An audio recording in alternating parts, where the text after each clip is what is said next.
The Book of Numbers gets overlooked, partly because it has a really boring name. Which is a shame. In the Hebrew tradition, the book's name is Bamidbar, which means in the wilderness. And it's an epic travelogue about Israel's journey through the desert on their way to the land promised to Abraham. Now, this pilgrimage should only take about 2 weeks on foot. But instead, it takes them about 40 years. That's crazy. It's practically half of someone's lifetime. Yeah, it's a very long camping trip with lots of interesting stories, but let's remember, it's most helpful to back up and start with how this book is designed. Right.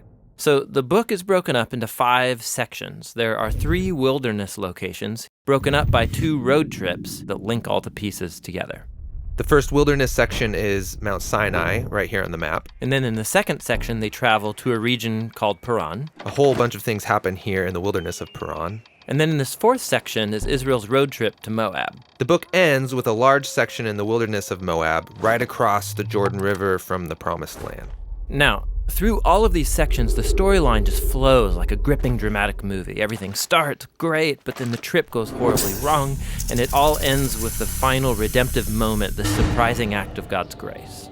So let's jump into this story. It all begins at the wilderness at Mount Sinai, and we've become really familiar with this mountain. Yeah, if you remember, Israel came here after Egypt, and they formed a covenant with God here, got the 10 Commandments here, built the tabernacle here, and they've been at this mountain for 1 full year. And now they take a census to number the people as they prepare to leave. Right, and they're given these instructions for how to organize all those people in the camp.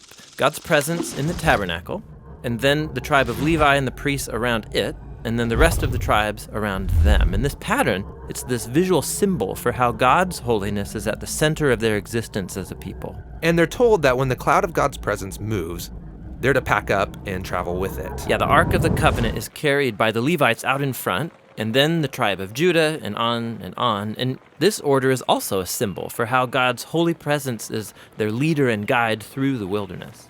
We begin the second section of the book with enthusiasm as they leave Mount Sinai and travel up to Paran. God's with them, everything's organized. This is going to be great. But it's not great. After just 3 days on the road, the people are complaining about their hunger and thirst, and then even Moses' brother and sister start bad-mouthing him in front of all the people. Not a great start. But now we're into the third section, the wilderness of Paran. This is where they send the 12 spies to scout out the Promised Land. 2 of those spies come back, and they're really optimistic. But the other 10 are freaked out, and they don't trust God, and they go around saying, we're going to get annihilated in there. And so they start a mutiny, and they try to appoint a new leader who's going to take all the people back to Egypt.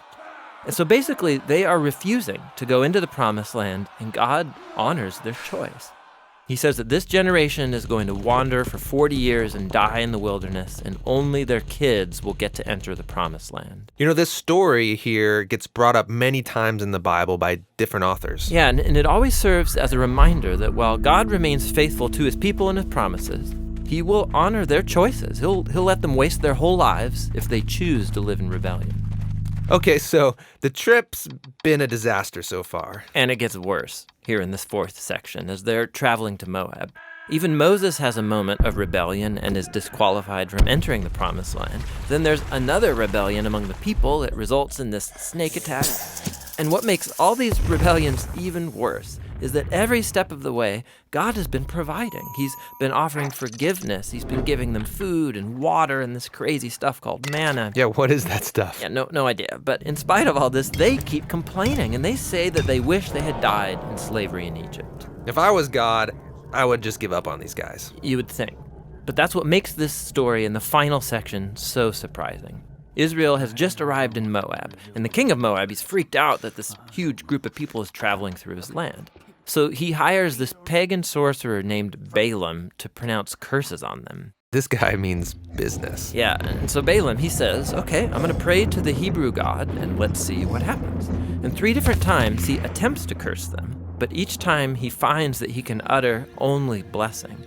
Most surprising is the last blessing, where he prophesies that out of Israel will rise a victorious king.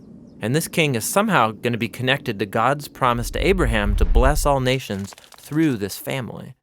So here's Israel rebelling down in the camp, totally unaware that up in the hills, God is protecting and even blessing them. The book ends here in Moab. Israel's getting ready to go into the Promised Land, They count up everyone again, just like at the beginning. They're leaving the old generation behind, including Moses. But before they leave Moses, he gives them his last words of warning and wisdom. And that speech is what the next book, Deuteronomy, is all about.